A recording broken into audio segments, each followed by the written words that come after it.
Hmm.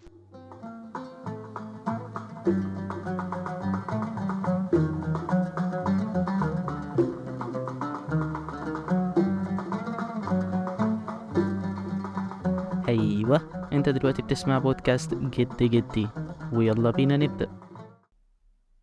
يا مساء او صباح الخير عليك دلوقتي يا اللي بتسمع البودكاست ده بودكاست جد جدي، وانا عبد الرحمن الشاعر. وانا كريم علاء. اهلا بيكم.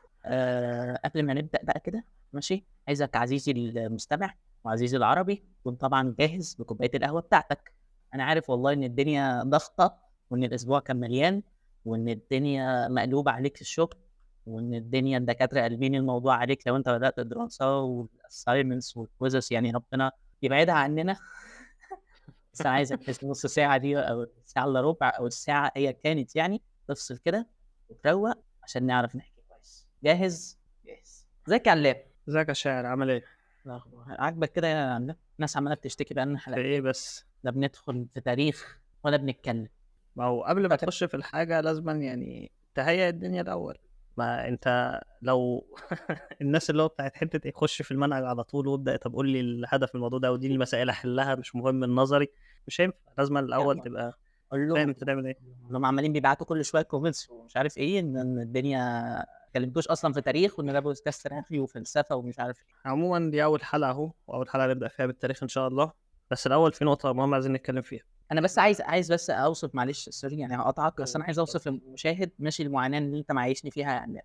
ماشي، احنا ماشي. حاليا ماشي بنسجل الساعه 1:30 بالليل. بالليل بقى ولا بس الصبح؟ ما احنا كده صباحا بقى. هندخل في الحوارات دي. بس انت عايز انهي يعني فعليا؟ انت كده بتسجل جمعه ولا سبت؟ جمعه بالليل. انا مش السبت عارف. الصبح. صح، السؤال مختلف يعني فعليا. انا اصلا فكره التوقيت دي كانت شغلاني، ها. خصوصا احنا بقى بنتكلم عن تاريخ عربي بقى. انا كان وانا صغير بيجي في دماغي سؤال: دلوقتي رمضان لما بيقولوا بيشوفوا الهلال، بيقولوا خلاص الهلال شافوا هتصلي الهلال، التراويح هنصلي اليوم اللي التراويح. قبل رمضان او الليله اللي قبل يوم رمضان. اي طب دي ما نستنى لغايه بكره؟ معلش اصوم من يعني ما الاول، جتش يعني علينا. بحس برمضان. وبقى نيجي بقى في الاخر اول ما نشوفش الهلال، فيقول لك ايه، خلاص بقى ما نروحش، او نشوف الهلال خلاص بقى ما تروحش تصلي. طب ليه يعني؟ هي جت على الليله دي ما تروح تصليها يا عم. مم. فلما دورت ورا الموضوع لقيت ان فعلا اصلا نظام اليوم اللي احنا ماشيين بيه ده ما كانش هو النظام الصح، او ما كانش هو النظام اللي مبني عليه الدين. عارف انت الحوار ده؟ اللي هو حوار الليل الاول بعد كده النهار، مش العكس. الليل الاول وبعد كده بالظبط، يعني كده اول صلاه بالنسبه لنا ايه؟ العشاء. اول اليوم اه اول هي اول صلاه. اول صلاه. ما هو مش بس اسمه اليوم لو تبدا بالليل، ولا اسمه اليوم برضه. بالظبط، او انت هتبدا بالليل فهي مم. فعليا اسمه اليوم. تمام. فالحوار ده كان الفكره بقى. انت تعرف ان مصر اصلا فضلت ماشيه على الحوار ده لغايه فتره قريبه، فتره قريبه قصدي. يعني لغايه مثلا خديوي اسماعيل كده ولا حاجه، لغايه كنا قبل ماشيين الاحتلال عموما كنا التسجيل ماشيين. حتى وفي الكتابه وكل حاجه من بالظبط العشاء انت اليوم فاهم. الجديد بدأ. بالظبط انت بقى اصلا مم. كنت ماشي على التاريخ الهجري، تمام؟ يعني ده مم. مبدئيا التاريخ الرسمي بتاع الدوله كان التاريخ الهجري. كان وكان كمان فكره ايه، فكره ان الشغل. يعني انت دلوقتي انت عارف انت بتقوم مثلا عشان تصلي الفجر الساعه 5 مثلا، فهتصلي الساعه 5 وهقعد لغايه الشروق. ما انا مش هعمل كده، فهقعد لغايه 6 ونص. اه. الشغل بتاعي 9. فكره ان الشغل انا بعيد عن الفجر دي اصلا بالظبط. هتنام وتصحى وتنام وتصحى، ملهاش اي 30 لازمه. زمان ما كانش كده. زمان مم. انت بتيجي العشاء، بنصلي العشاء تخش تنام، علشان اصلا الشغل بتاعك بعد صلاه الفجر، والمدارس بتاعتك سواء بقى كتاب ولا الازهر ولا اي حاجه هي فعليا بتبتدي مثلا الساعه 7 مم. مثلا، او هي بعد الفجر انت دوبك تصلي الفجر وتبدا تتحرك. وكمان ايوه. خلي بالك فكره المواصلات ان مفيش عربيات او كده، فانت بالتالي محتاج ان انت تقوم بدري عشان تروح المشوار بتاعك او تروح الشغل بتاعك او تروح الكتاب بتاعتك او الازهر او ايا كان يعني. ففكره مم. الموضوع ده كان ماشيين عليه كتير لغايه بقى ما ايه، ما عملوا جرينتش. منهم نوحد لله يعني. الوقت وكله يبقى وحد ماشي الوقت مع بقى. بعضه عشان التجارة ومش التجارة، والدول كلها تبقى مع بعضها والكلام ده. بالظبط. فبالتالي بقينا ان احنا ايه، مش عارفين التاريخ بتاعنا. وفكره اصلا التاريخ اللي احنا ماشيين بيه او الميلادي او كده احنا ما كناش ماشيين بيه، لان فعليا انت التيم بتاعك كله مبني على فكره التاريخ الهجري، فاهم؟ كل الأحداث وكل حاجة مرتبطة بالظبط. بالتاريخ الهجري. والحاجات اللي انا اتفاجئت بيها برضو فكره مم. ان انت لو ايد من يعني شفت سنك بالتاريخ الهجري هتلاقيه اكبر من الميلادي. انا كنت فاكر ان الاثنين ماشيين مع بعض. عشان تشفيت ال 11 يوم اه كل سنة. بالظبط. فالموضوع مريب، موضوع الوقت ده عامل لي عقده. بس تخيل ان انت لو هتروح الكليه الساعه 7 الصبح، انت مش متخيلها صح؟ انا بالنسبه لي الموضوع كان نفسي يبقى العكس، اللي هو ما دام كلنا نتفق على ان احنا نصحى متاخر ونبدا الكليات الساعه 1 2 عادي، ونخلص الساعه 6 7 عادي، وكلنا متفقين على كده. الموضوع ده بحسه اكتر قوي بالذات في ايام الامتحانات. أيوه، بس أنت كده يعني اليوم انا كان ضايع. عندي ذكريات وحشه جدا في المدرسه، اللي هو انا ليه اصحى الساعه 6 الصبح عشان اروح امتحان ساعتين وارجع بيتنا الساعه 9 ولا الساعه 10؟ طب انا هعمل ايه بقيه ولا عملت اليوم؟ حاجة. أيوه، ما عشان أنت ما عندكش حاجة، وفعليًا إحنا ما عندناش حاجة نعملها بقية اليوم، ففعليًا بنضيّع الوقت في أي حاجة. إنما زمان كان عندهم، زمان كان امم فعليًا الوقت كان ليه قيمة.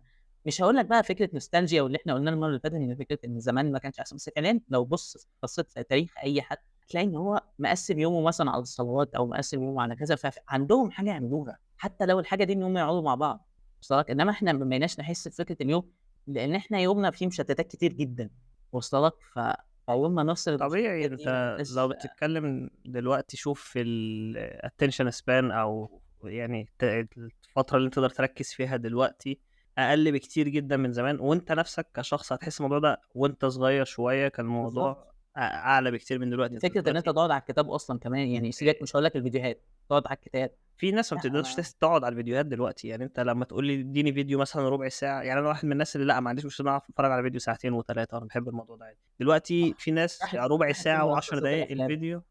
راحت فين ملخصات إيه الأفلام. الفكرة؟ إيه الفكرة إنك يعني طب ما هو برضه حتّة تانية أنا عمري ما فهمتها غير في محاضرات الكلية. يعني أنت لو تتفرج على محاضرة الكلية أنا ما عنديش مشكلة إن أنت شغال على 1.5 أو حاجة عشان كده، إنما الترفيه يعني أنت مشيت من إن أنت هتقرا الكتاب، لأ أنا هاتفرج على الفيلم، لأ أنا هاشوف ملخص الحاجة، لأ أنا هاشغّل ملخص في 2 و3.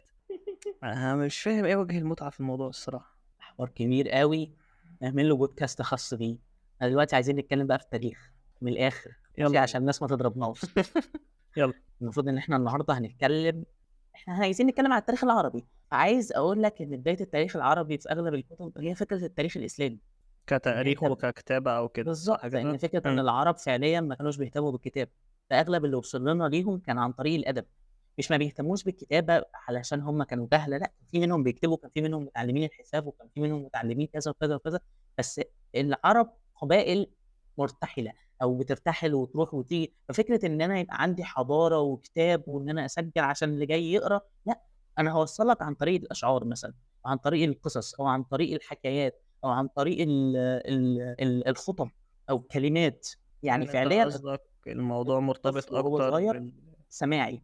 أنا كنت كطفل باعرف تاريخ قبيلتي أو أصلي يعني بالأشعار، واصلة لك؟ لغاية حتى في الإسلام كان الطفل وهو صغير كان لازم يتعلم المعلقات، كان لازم يعرف شعر كذا، وشعر كذا، وشعر كذا، وشعر كذا، عشان يعرف تاريخه، فاهمني؟ إمم. إنما ما كانوش معتمدين أكتر على الكتابة، أصل هيكتبوا لإيه؟ ما مش كل الناس بتقرا، هم مش عايزين، هم هدفهم مش هيعملوا حضارة.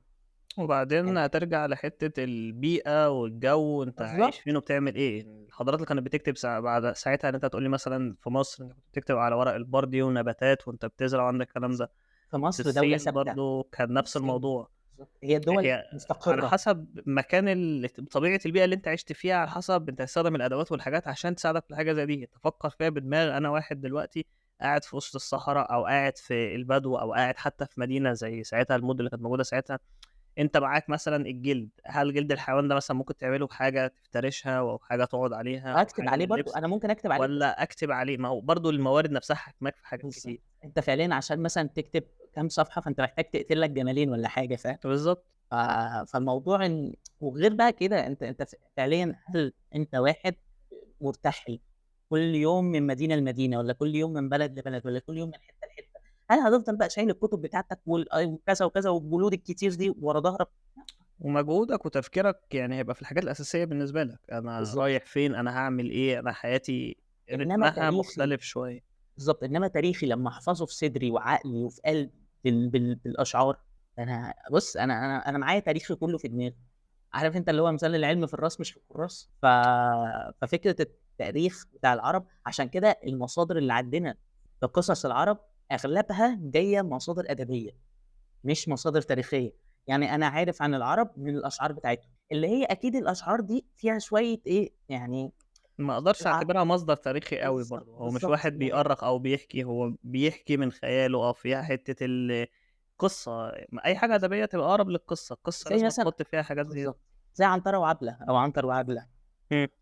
قصة حب رهيبة، يعني فعليًا لو بصيت على أشعار عنتر هو ما فيش شعر تقريبًا كاتبه في حب عبلة، هو كل أشعاره بيفتخر بنفسه، وأنا اللي عندي، وأنا من لبن المعامع قد سقيت ومش عارف إيه، فعليًا أصلًا فاهم اللي هو بقى هي اتجوزها عنترة أو عنتر اتجوز كذا واحدة في حياته فاهم، إمم. بعد عبلة، أيوه، أيوه. فاللي هو ففعليًا أنت الأشعار دي بيبقى فيها شوية فخر، مش شوية كتير حق الله يعني، ف ففكرة إنها تكون مصدر موثوق ما بتبقاش أوي، عشان كده مثلًا هتلاقي إن أغلب الحاجات اللي بتوصل لنا الأساطير اللي بتوصل لنا شبه بعض، يعني فعليًا مثلًا الحروب اللي بتوصل لو سمعت مثلًا عن حرب البسوس اللي إحنا إن شاء الله هنتكلم عنها أو داحس والغبراء، تلاقي كلهم كان حرب 40 سنة، لازم البطل يبقى سكير ماشي، وييجي له خبر مثلًا وفاة أبوه والّا وفاة أخوه ماشي، فيروح جاي رامي الخمرة من إيده ويفوق ويقول لك لأ أنا هاخد بطاره، يطلّع السيف ويقعد بقى يفضل يقتل 40 سنة لغاية ما ييجي حد يموت بقى والّا حد ضعيف أو حد مش متوقع فيروح هو ده الplot twist بقى ويروح قاتله إمم. وخلاص، ويبقى نهى الأسطورة، هتلاقي كل الحروب كده واصلة لك، ففعليًا أنت المصادر اللي عندك قليلة جدًا، علشان وحتى كده إمم، الموضوع برضه يعني أنت لو فكّرت فيها، حتى لو كان في مصادر تانية أو حاجة تانية، ما هي ممكن تكون اندثرت في وسط الحاجات دي. يعني أنا حتى بالضبط، لو أنا كتبت الحاجة، طب ما هو أنا لو مُتّ مثلًا ممكن اللي بعدي مش هيبقى مهتم يخلّي معاه الكتاب أو يخلّي معاه، ما هي مش مفيدة أو مش عملية في بالضبط، الوقت ده. زي ما إنما أنت قُلت عشان الشعر خاطر أسهل في الحفظ وأسهل إن الناس تتذكّره، والناس عمومًا بتميل للحاجة اللي فيها سَجع أو اللي فيها موسيقى أو اللي فيها أو قصة، نظم الناس معيّن، أصلًا أو بتحب القصة، أو قصة أو حدوتة أو حاجة حصلت أكتر من إحنا حياتنا كانت كذا وعاملة زي كذا. حاجة تانية برضه بالضبط، ممكن أكون شايفها اللي هو حتّة الحياة ما اتطوّرتش أوي في الفترة دي. يعني أنت بالضبط، ما كانش في حضارة لو شِلت من الآخر، حد مثلًا وحرّكته 100 سَنة، 200 سَنة، على حسب اتحرّك إمتى، على حسب يحس في فرق والّا لأ. يعني لو بالضبط، حد أنت من أنت دلوقتي رجع 200 سَنة لورا أو العكس، لأ في حاجات اتغيّرت. إنّما مثلًا من 1300 ل1500 ممكن ما يبقاش بنفس الفرق أو بنفس الفكرة. إمم.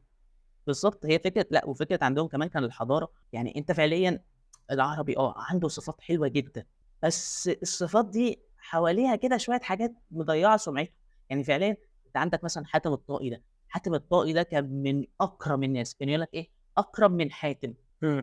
من الناس اللي الرسول صلى الله عليه وسلم اتكلم عنهم، هو ما عاشوش، بس فعليًا إيه، ده كان يقول لك إيه، يوم ما اتجوّز الصباحية بقى بتاعته، يقول لمراته إيه، يقول لها فين ضيفي؟ فمراته طبعًا منزّله له بقى الأكل والحمام المحشي والمحمّر والمشمّر والكلام ده، آه. يقول لها فين ضيفي؟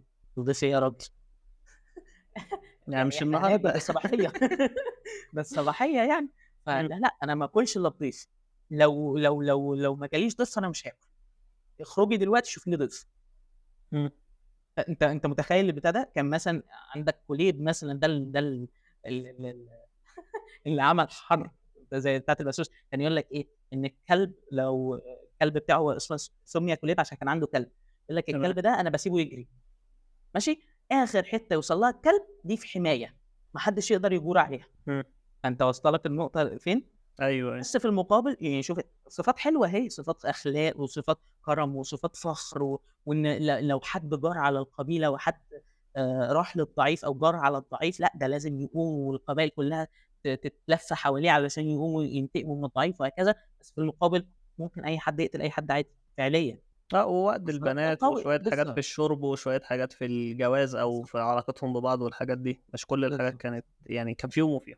بالضبط. بس يعني هي بس نقطة اللي واصلة العيلة لنا دي. أصلًا الفكرة اللي واصلة لنا برضه إن ودي اللي أنا عايز أتكلّم عنها، إن فكرة إن العرب ما كانوش حرفيًا بيقوموا من النوم يقتلوا ويشربوا ويزنوا ويناموا، لأ، في ناس كانت كده ماشي، بس في المقابل عندهم صفات حلوة، يعني زي ما إحنا قُلنا الحلقة اللي فاتت فكرة إن ما فيش شر مطلق، ما فيش حاجة وحشة كلّها، إمم. واصلة لك؟ يعني زي ما في ناس زي ما في حد كان بيقتل الصبح، بس هو بالليل لو جاله ضعيف واستجار بيه، كان بييجي له. لو جه حد مثلًا كان بيعمل حاجة وحشة الصبح، فبالليل هتلاقيه بيعمل كذا، كذا، كذا. ما فيش حد كان وِحِش كُلّه، واصلة لك؟ وعلشان أيوه. كده الرسول لمّا قال في الآخر أنا صلى الله عليه جئت وسلم. لأتمم مكارم مكارم الأخلاق، الأخلاق. ما قالش إن أنا هابدأ من الأول. يعني فعليًا أنت لو بصيت لها من نقطة ودي بقى اللي أنا باستغرب يعني سبحان الله، خالد بن الوليد مثلًا، سيف الله المسلول، هو كان هيبقى خالد بن الوليد لولا الفترة اللي قضّاها في الجاهلية؟ قصدك قوة ودهاء في الحرب هو والقتال فعليًا هو وكده؟ دخل الإسلام أو دخل امتلأ الإيمان بقلبه، ما اتعلّمش بقى فروسية، ما اتعلّمش إزاي يعمل حرب، هو كان عنده كل ده من هو الأول. جاهز، بالضبط، ما عمرو بن خسرش العاص معركة طول حياته. والداهية، بالضبط، عمرو بن إمم. العاص داهية العرب، هل لمّا دخل الإسلام بقى اتعلم 1، 2، 3 كذا؟ لأ، هو بنى على اللي كان عنده عمر بن الخطاب، أبو بكر الصديق، فاهم أنت الناس دي كلّها بنت على الجاهلية بتاعتها، فعليًا هم كلّهم آمنوا في سِن كبير، يعني أبو بكر الصديق لمّا آمن مثلًا كان معدّي ال40 أنت فاهم النقطة؟ أيوه، أيوه. الناس دي فأنت عاشت حياتها كلّها قبل الإسلام علشان وعاشت كده وخلّفت واتجوّزت وبعدين دخلت الإسلام. بالضبط، عشان كده من الحاجات اللي أنا مؤمن بيها والحاجات برضه اللي كان باشمهندس أيمن عبد الرحيم يعني ربنا يفك سجنه كان اتكلم عنها، فكرة إن أنت عشان تدرس تاريخ الصحابة والإسلام، لازم تدرس تاريخ الصحابة دول في الجاهلية، تعرف هم اتعلموا إيه، يعني أنا مثلًا أنا عشان أبني إنسان أو شخص زي عمرو بن العاص، مش هاعرف أدرس الحتة جزئية إسلام عمرو بن العاص بس، لازم أدرس عمرو بن العاص في الجاهلية كان نشأ إزاي، فين وعاش إزاي وإيه بالضبط، المواقف اللي واتربى على اتعرّض إيه لها واتعلم فأدِّت إيه. يوصل لإن هو يبقى عمرو بن العاص. هي دي الفكرة. فعشان كده من الحاجات المهمة بالنسبة لي جدًا إن أنا لأ، أنا مش هاتكلّم على الإسلام بس، ماشي تاريخ العرب كُلّه أو أغلبه بدايته مع الإسلام، وحضارة العرب أصلًا ما أنهوش حضارة إلا مع الإسلام، عشان كده كان في quote جميلة أوي أو اقتباس بقى لعمر بن الخطاب كان بيقول إيه: "إنا كنا أذل قوم فأعزنا الله بالإسلام، فمهما نطلب العزة بغير ما أعزنا الله به أذلنا الله."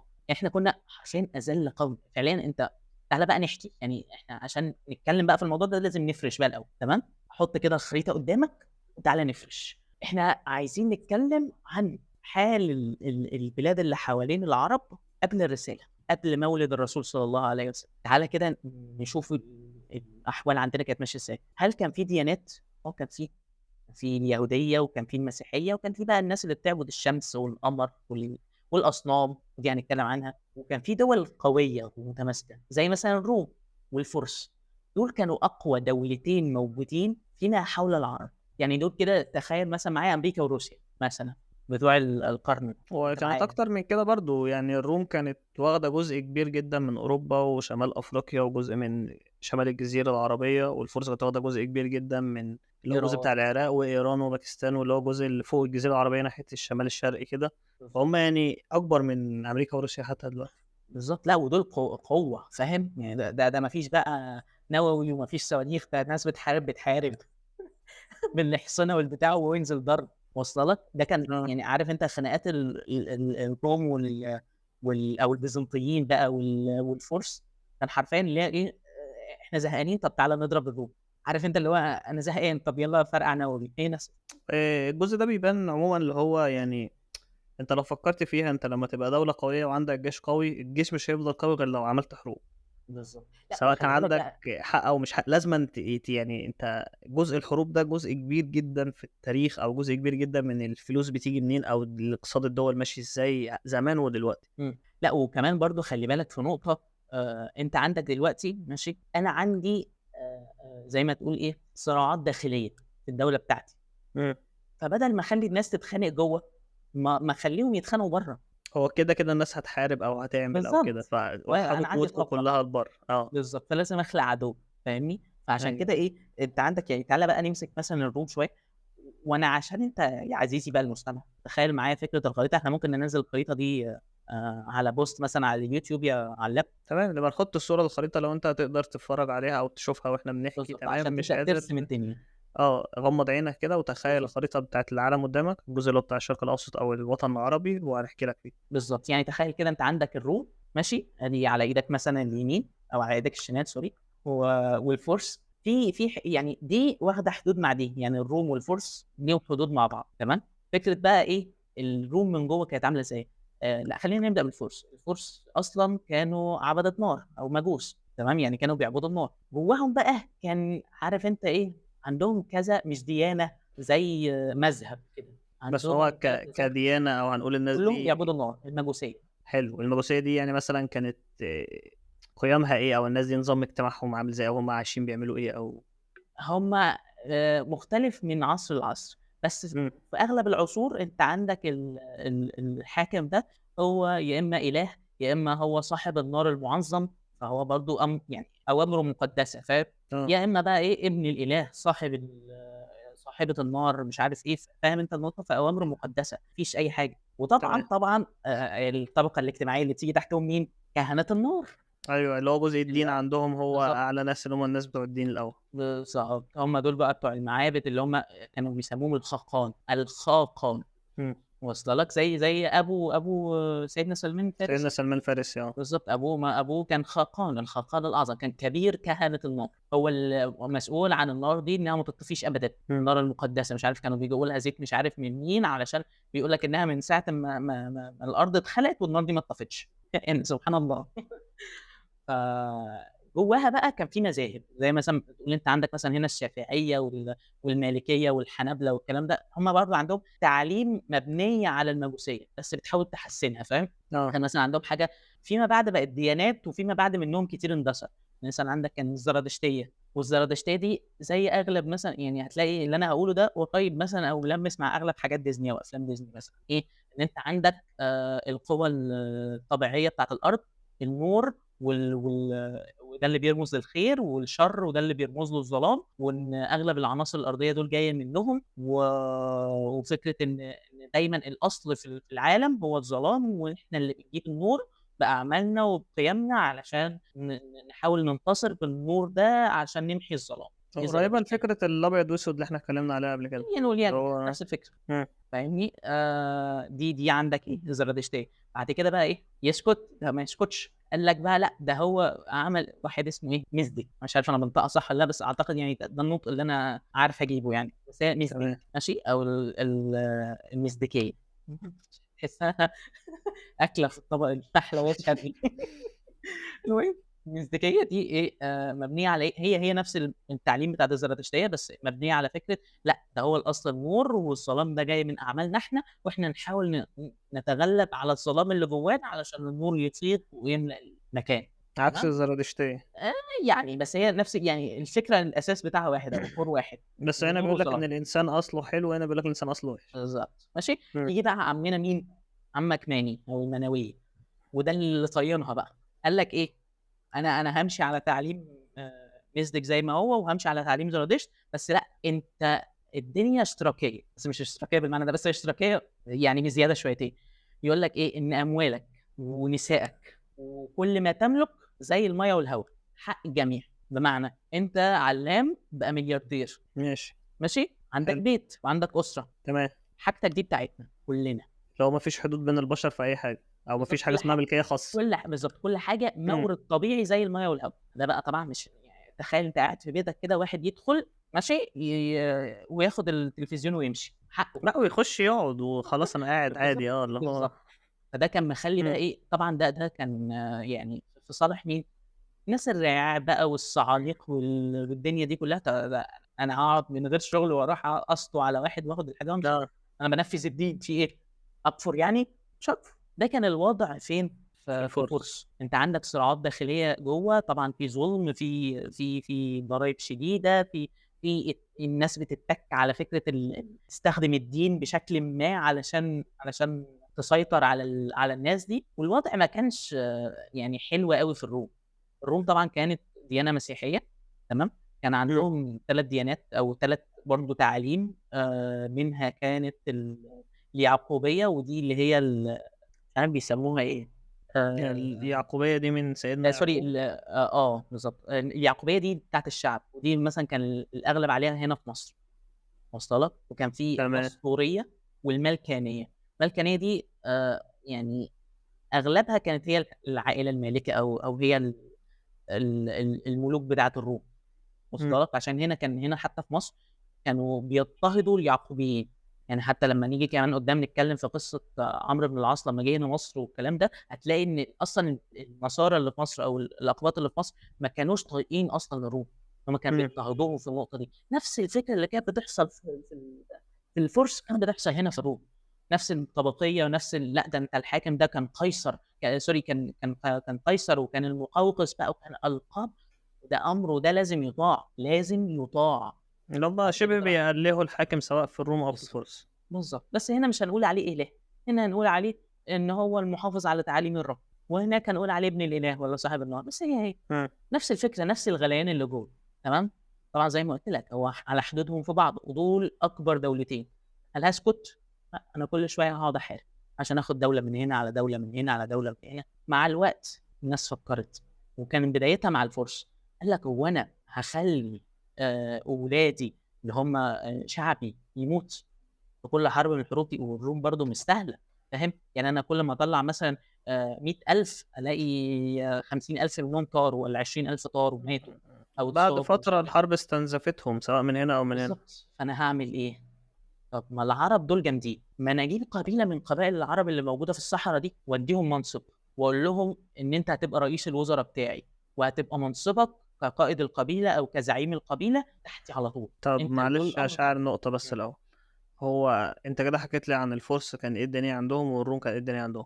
إمم، طب الجزء بتاع شبه الجزيرة العربية أو العرب الدنيا عندهم كانت عاملة إزاي؟ يعني إيه أروح أجيب قبيلة؟ هم كانوا عبارة عن قبائل متفرقين والّا كانوا تحت بالضبط. حاجة معينة؟ لا، لا، لأ، كانوا قبايل متفرقين، العرب كلّهم كانوا قبايل مبنية على البطون. يعني إيه؟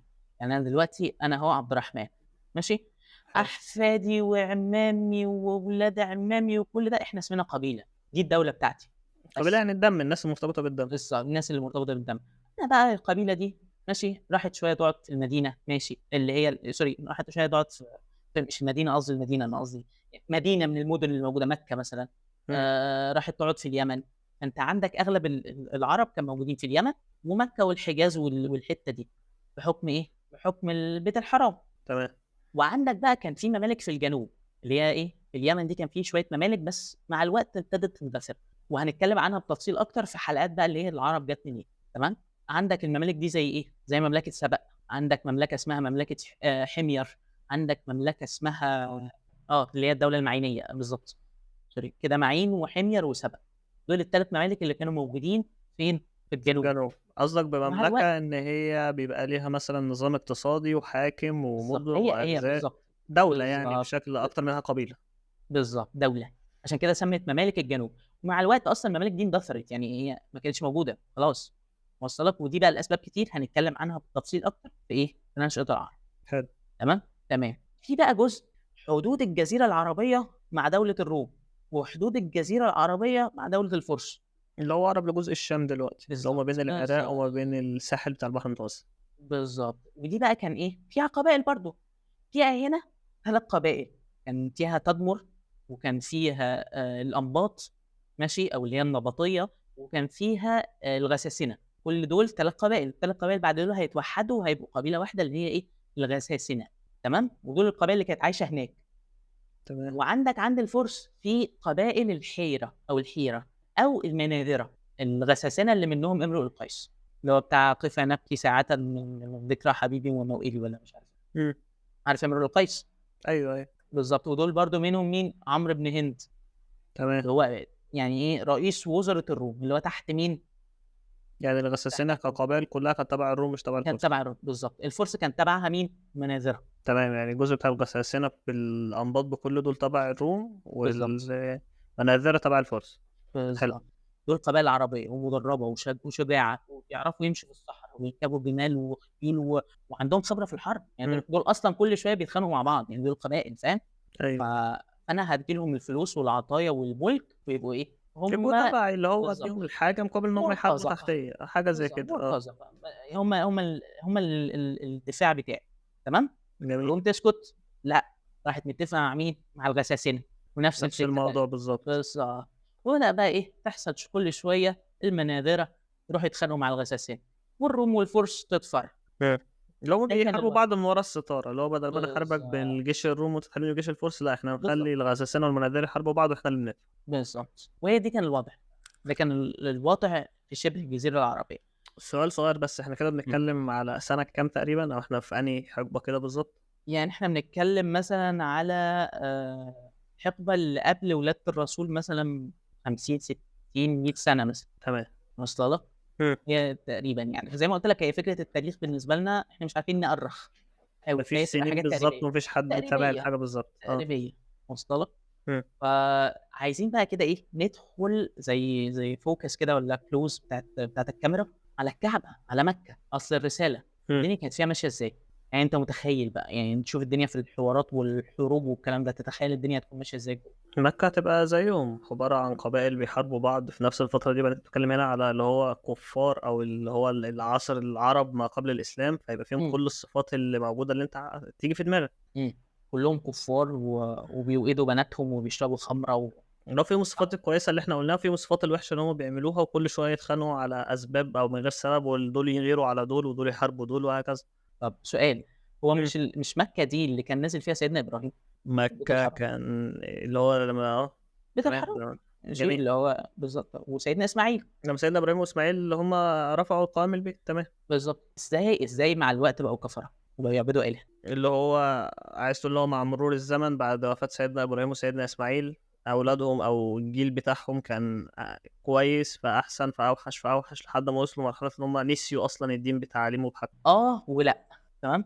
إمم. العرب أو الجزء اللي حوالين مكة، القبايل اللي حوالين مكة كانت مؤمنة لغاية فترة قريبة قبل الإسلام، لغاية ما ظهر حد اسمه عمرو ابن لحي الخزاعي، عمرو ابن لحي الخزاعي، شريف في قومه، يعني راجل من شرفاء القوم يعني، من بني خزاعة. إمم. طبعًا أنت سمعت الاسم ده كتير، بني خزاعة، آه. حلو، تحس كده اسم قبيلة عريقة، نفس الفكرة. هو راجل شريف في قومه، معاه فلوس كتير، الناس بتحبه، كريم جدًا، جدًا، جدًا، بيعطي السائل وبيعطي الناس الفقرا بيدفع لهم وبيسقي الحجيج، الناس كانت بتحج شخص إزاي؟ مهم. بالضبط، بتحج بقى إزاي؟ هم عارف أنت اللي هو إيه، تعليم إبراهيم، فبيحجوا زي ما آبائهم قالوا لهم إن إبراهيم سيدنا إبراهيم كان بيحج، واصلة لك؟ إمم. الناس فيها دين، حتى لو الدين ده اتشوه، عارف أنت اللي هو إيه، نسيوا حاجة، مش عارف مع الزمن الحتّة دي بقت تتعمل غلط، بس في دين، اللي هو دين إبراهيم، اللي هي دين إبراهيم حنيفًا، نفس الفكرة، تمام. ماشي. عمرو بن لُحي بقى إيه، في يوم، طبعًا الحتّة اللي جاية دي هي مختلفة كتير أوي عند المؤرخين، تمام، إمم. بس هنقول الدارج.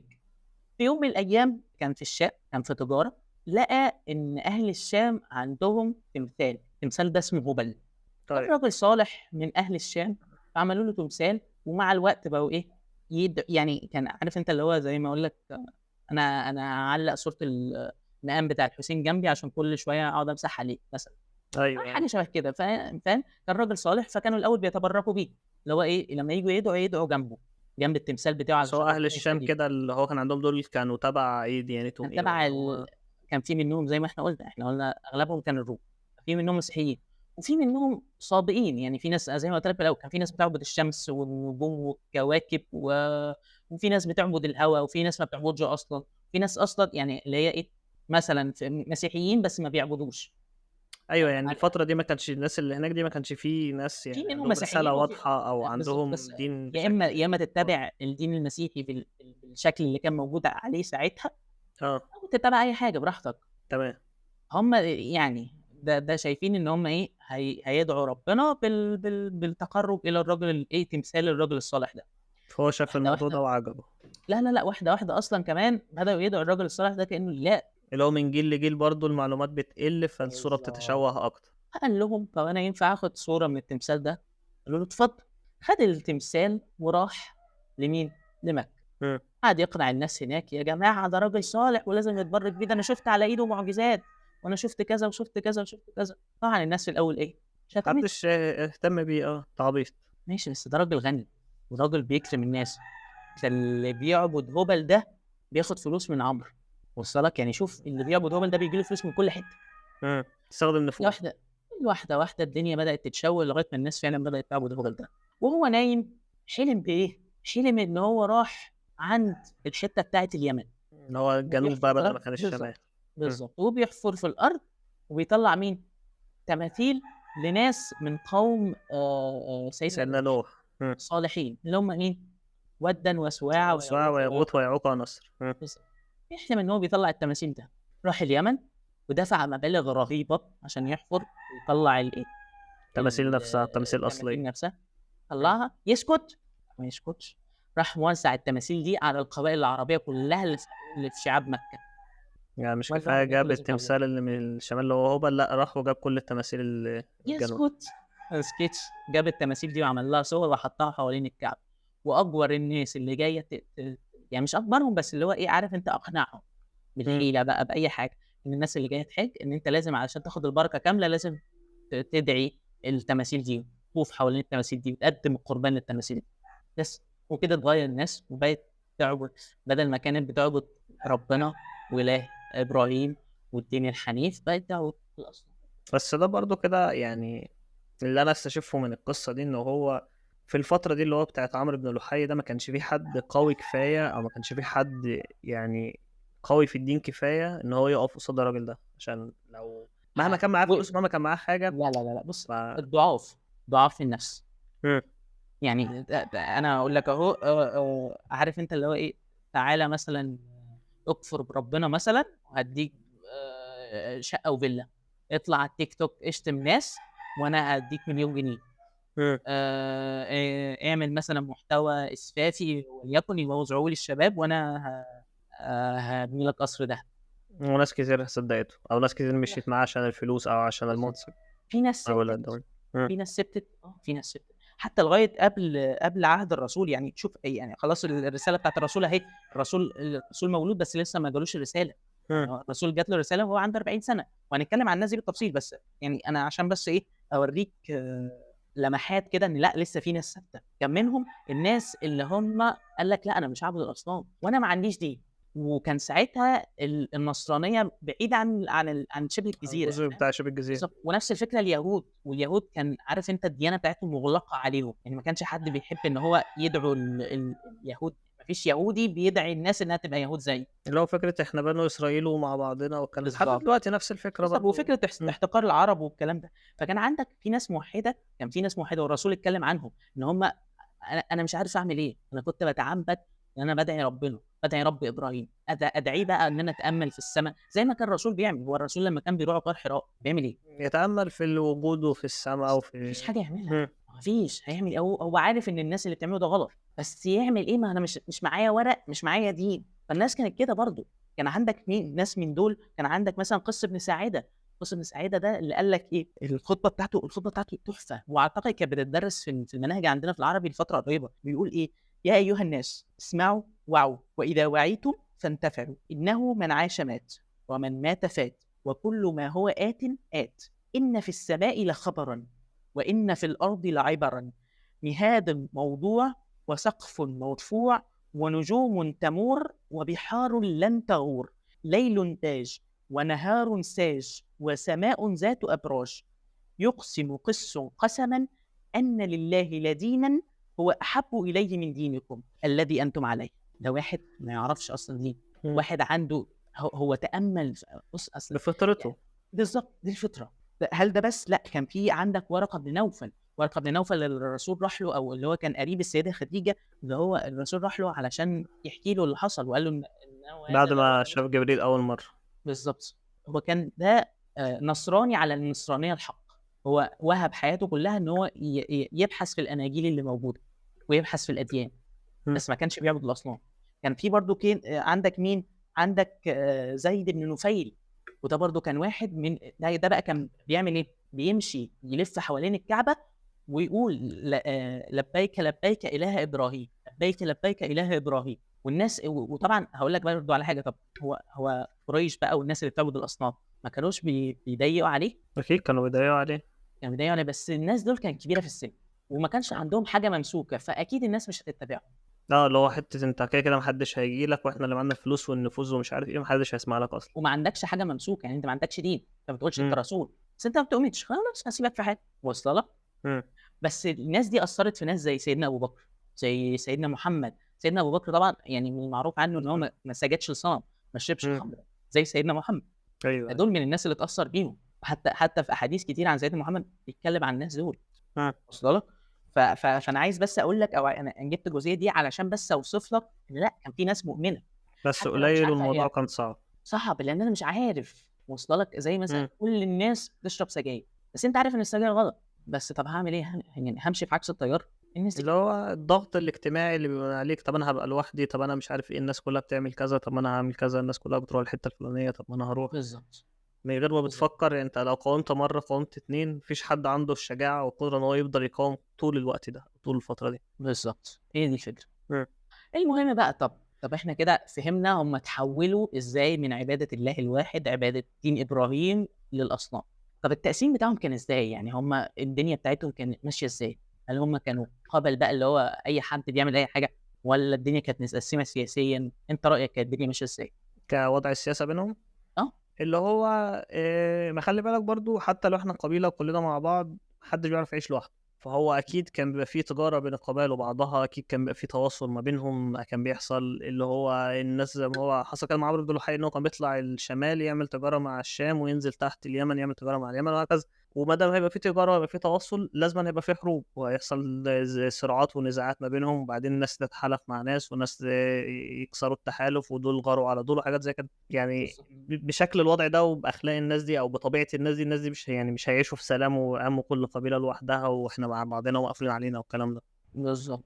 هي فكرة إن أنت عندك أصلا كان أغلى زي ما إحنا قلنا، أو زي اللي نقدر نستشفه من الكلام إيه؟ إحنا كان عندنا 3 أنظمة في الوقت ده. النظام القبلي، وده اللي معروف إن القبيلة مسؤولة عن بعضها بالتقسيم بقى بتاعها، في زعيم القبيلة، أو في اللي هو الراجل الكبير اللي هو مسؤول عن الكلام ده والناس بتسمع كلامه، وفي اللي هم الشرفاء والكلام ده، وفي عندك تقسيم الملكي، ودي زي عندنا مين؟ زي عندنا الممالك بتاعة الجنوب اللي هي اندثرت، دي ما بقتش موجودة، اللي هي وعندنا تبقى أكبر من القبيلة. بالضبط. دي لأ، مم. دي حاجة ثابتة، واصلة لك، دي مملكة، يعني قصدك القبائل ملك، بتتحرك أو بيتنقلوا، إنما لأ دي الممالك ثابتة. ثابتة. بالضبط، وده اللي ماشي. خلّاهم ثابتين وهنتكلم عنه، إن دول كان عندهم نهر وسَد، فاهم؟ فأنت مدى ما لقيت نهر هتلاقي إيه؟ زراعة، هتلاقي زراعة، طالما أنت لقيت ويبقى في زراعة دولة أسمك. وقرى والناس تقعد. بالضبط، ماشي. كان عندك برضه الإمارات، زي ما إحنا قُلنا الغساسنة بقى والمناذرة وتدمر والأنباط والكلام دي، فهي إمارة، واصلة لك؟ أمّا إمارة يعني أمير، هي قبيلة بس على كبير شوية، مم. ليها جيوش وليها نظام اقتصادي وليها مش عارف إيه، وليها زي وزرا وليها الكلام ده، بس هي قبيلة، بس هي أكبر شوية. ممكن تمام. تبقى الإمارة دي كذا بطن من بطون القبيلة. واصله لك؟ يعني مثلًا بدل ما إيه، ما أنا بس، لأ، ده أنا وابن عمي وابن خالتي وابن عمتي، فاهم أنت النقطة دي؟ وعيلتنا، أيوه، أيوه. فهي بيبقى كذا بطن في القبيلة. إنما بقى مكة، قبل ما نتكلم عنها لازم نتكلم شوية عن نسب الرسول عليه الصلاة والسلام. قريش ده، أو اسم القبيلة دي، هي اسم البطن، اسم بطن قريش. مم. فقريش ده هو جد الرسول، بس هو ما كانش اسمه قريش، فده هيخلّينا إن إحنا لازم نعرف نسب الرسول. هو محمد ابن عبد الله، ابن عبد المطلب، ابن هاشم، ابن عبد مناف، ابن قصي، ابن كلاب، ابن مرة، ابن كعب، ابن لؤي، ابن غالب، ابن فهر، ابن مالك، ابن النضر، ابن كنانة، ابن خزيمة، ابن مدركة، ابن إلياس، ابن مضر، ابن نزار، ابن معد، ابن عدنان، إلى سيدنا إسماعيل عليه السلام. تمام؟ تمام. تمام. أنا ما شُفتش اسم قريش. بالضبط، مفيش حد في دول اسمه قريش. قريش هو لقب أو كُنية يُكنّى بها مين؟ فهر بن مالك، فهر ابن مالك، اللي هو مم. إيه، تعالَ نقول تاني: محمد ابن عبد الله، ابن عبد المطلب، ابن هاشم، ابن عبد مناف، ابن قُصي، ابن كلاب، ابن مُرّة، ابن كعب، ابن لؤي، ابن غالب، ابن فهر، لغاية هنا ده قريش. هو يعني الاسم كل ال12 الناس، تقريبًا. بالضبط، يعني بالضبط، يعني كل الناس اللي ساكنين بقى، كل القبائل وكل أصحاب الرسول اللي موجودين معاه في مكة، كلّهم مشتركين في الجِد ده. من نسل فهر نفسه. بالضبط، دول قريش، تمام؟ مم. تعالَ بقى نمسك التأسيس بتاع مكة. مكة ما بقاش ليها حضارة أو تاريخ إلا على إيد قُصي بن كلاب، عشان كده الناس بتسميه قريش الأصغر، لإن هو اللي وحّدهم، هو اللي خلّى بقى قسّم مكة التقسيم اللي الرسول صلى الله عليه وسلم هييجي عليها، مم. هييجي هيلاقي الناس متقسّمة كده، هو ده اللي قسّمهم، قُصي ابن كلاب. يعني ده الجد الكام؟ احسب كده: الخامس. محمد ابن عبد الله، ابن عبد بن المطلب، المطلب ابن بن هاشم، هاشم بن عبد ابن مناف. عبد مناف، ابن قُصي، ابن كلاب، تمام؟ قُصي ابن كلاب ده بقى إيه، قال لك إحنا لازم نعمل تقسيمة كويسة لمكة، لإن إحنا إيه، إحنا اللي ساكنين عند البيت الحرام، يعني إحنا المفروض نبقى أسياد العرب، القبائل كلها العرب. مم. وغير بقى إن مكة حتّة في النُص، فكل القبائل اللي بتيجي من هنا من الشام، اللي هي عند الروم، الشمال عند روما بالضبط، والفرس. والفُرس. فأنا هابقى وظيفتي تجاري، هاروح أعمل اللي هي رحلة الشتا والصيف. مم. أنا هاروح في الشتا، أروح عند حتّة في اليمن علشان أشتري حاجات، وأروح مش عارف في الصيف عند الشام عشان أشتري حاجات وأفضل أبيعها، هو ده اللي عندي. حلو. ما هي دي بقى الاقتصاد بتاعي. أنا أستغل الميزتين اللي عندك، إن أنا مكاني مميز في النُص، فالتجارة عندي يبقى على الشمال والجنوب، وحلقة وصل بين الاتنين، وفي نفس الوقت المكان اللي أنا عندي الكعبة، فمكان مهم وكل الناس هتيجي لك، فأنا هاستغل ده واستغل ده. بالضبط. إحنا عندنا المؤرخين بيقول لك إن التاريخ الحقيقي لمكة ابتدى من قُصي بن كلاب. قبل قُصي بن يعني ده بيقولوا تقريبًا يعني في القرن الخامس الميلادي، تقريبًا ماشي. الخامس الميلادي. فبيقول لك إن أنت عندك أصلًا قبل قُصي بن كلاب كانت الزعامة مع قبيلة خُزاعة. مين خُزاعة؟ افتكر كده، بتاعة عمرو بن عمرو لحي، بن لحي.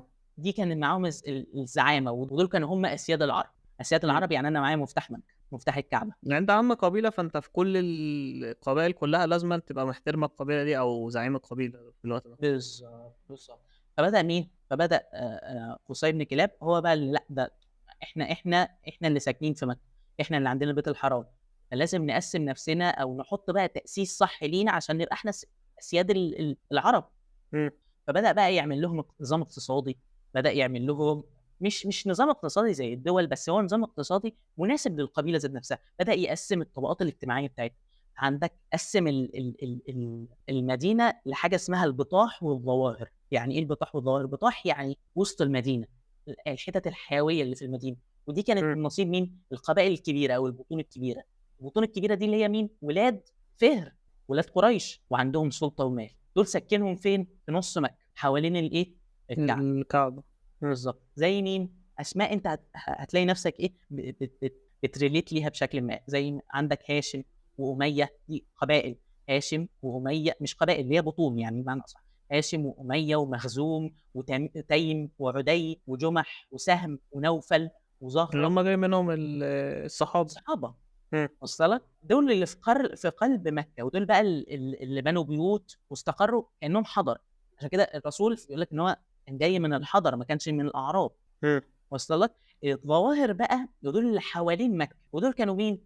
اللي هم صعاليق، موالي، عبيد، ناس ما لهمش أصل أوي، فاهم؟ أيوه. ناس حلفاء للعرب بس ما عندهمش، اللي هم كانوا بييجوا مثلًا مستضعفين في قومهم في الروم والّا في الفرس، فجايين يستجيروا بالعرب، فكانوا بيقعدوا فين؟ في الأطراف. تمام. زي ما إحنا قُلنا إن هم اشتغلوا كتُجّار، إمم. فده كده بالنسبة لإيه، للاقتصاد. طب والسياسة؟ الدنيا كانت متقسّمة سياسيًا. تفتكر أنت من سيرة النبي مثلًا، كان في حاجة اسمها دار الندوة، صح؟ آه. دي الحتة اللي بيقعدوا فيها زعماء زعماء القبيلة. القبائل نفسها، أو دي اللي هو زي آه، المجلس اللي بيحكم بالضبط، الدنيا. إمم. بالضبط، زي مجلس الشيوخ كده، رئيس أو شيخ كل بطن من بطون قريش، تمام. هم يقعدوا علشان يحددوا المستقبل، أي قرار لازم هيحصل لازم يعدّي على مجلس الندوة. عندنا بعد كده الرفادة، إيه الرفادة دي؟ أنا ساكن في مكة وأنا سيد العرب، فأي حلو. حد هييجي يحِج لازم أكرمه، ده أنا لسه باقول لك هيبقى حاتم ضيف الطائي عندي. كان آه.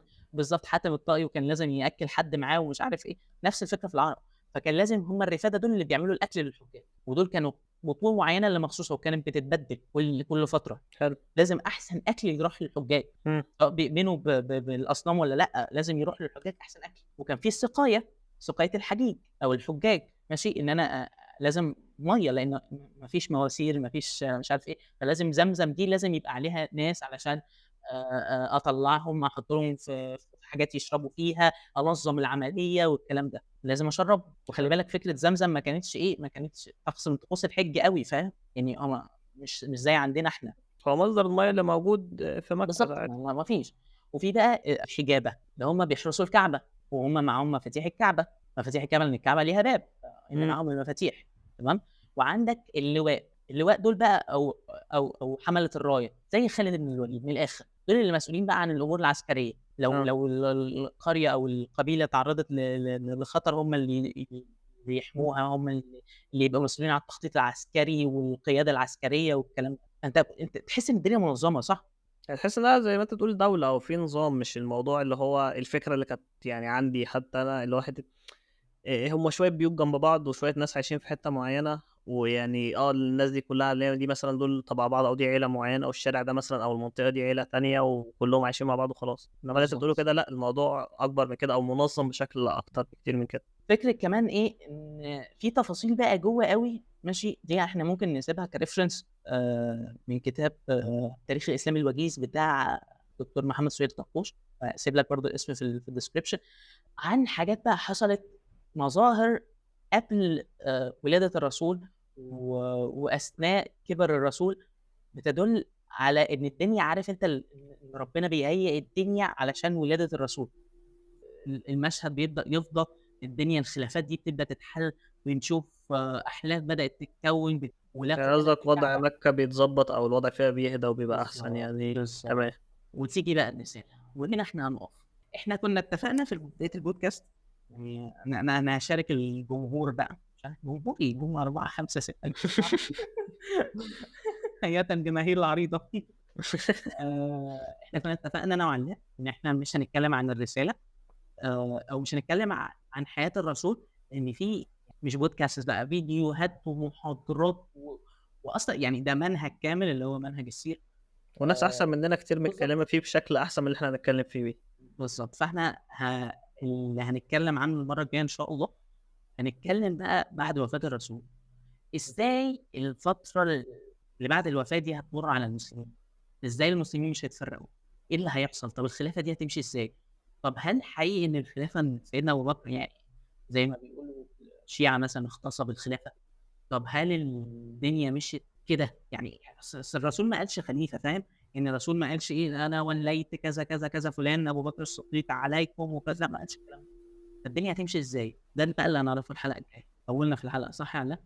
لأ، بس حلقة مهمة وحلقة مفيدة إن أنت تفهم يعني أنت الحلقة دي كده وضّحت لك إيه العرب، إيه القبائل المهمة، كانوا عايشين إزاي، إيه الوضع، يعني إيه الفرق بين المدينة أو الفرق بين البدو أو العرب اللي بيتنقّلوا، طب النظام مثلًا جوّه مكة نفسها كان عامل إزاي، اتكلمنا عن الموضوع ده.